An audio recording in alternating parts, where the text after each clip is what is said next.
Hey, my name is Eric, and in today's video, I want to talk about how to rebalance your portfolio. So to do this, I'm going to show you one tool. I'm also going to use Vanguard as an example. If you go into Vanguard, they have what's called Vanguard Target Retirement Funds. You're probably familiar with these, but I'm just going to use this as an example, and it's kind of what I follow a little bit with my investing.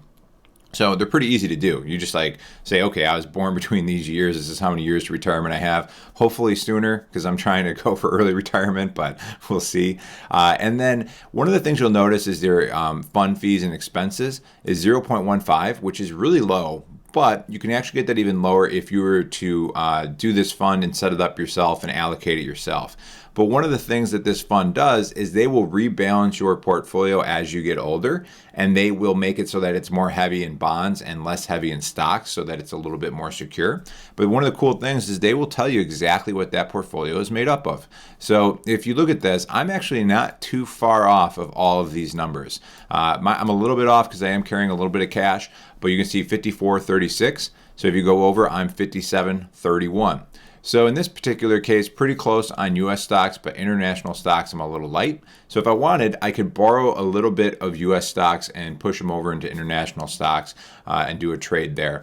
One thing in looking at this too, a common misconception is people think they need each of their buckets of investments to be balanced. So what I mean by that is like maybe you have a work 401k and then you have a personal IRA.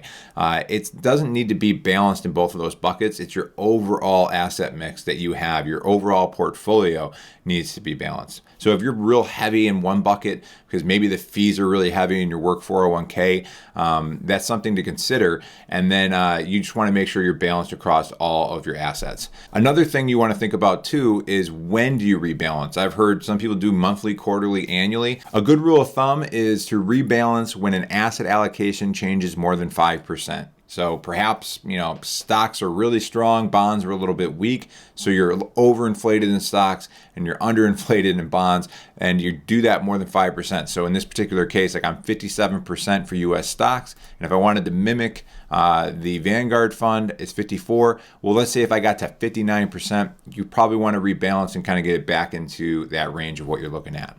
Last thing I'll mention too, the reason I like this personal capital tool is it aggregates all of your accounts. So you can take your work 401k, your personal IRAs, all of your retirement accounts, brokerage accounts, everything, and put them into one place. So it makes it really easy to look at a snapshot really quick of your portfolio allocation and then make decisions on how you want to allocate and rebalance your portfolio. All right, guys, in the next video, I have a full review of personal capital if you're interested. And as I mentioned earlier, I do have a link in the description below if you want to sign up. Free for you to sign up. It's a free service, and the review video on personal capital gets into all the nuances of the service. All right, guys, I'll catch you in the next video.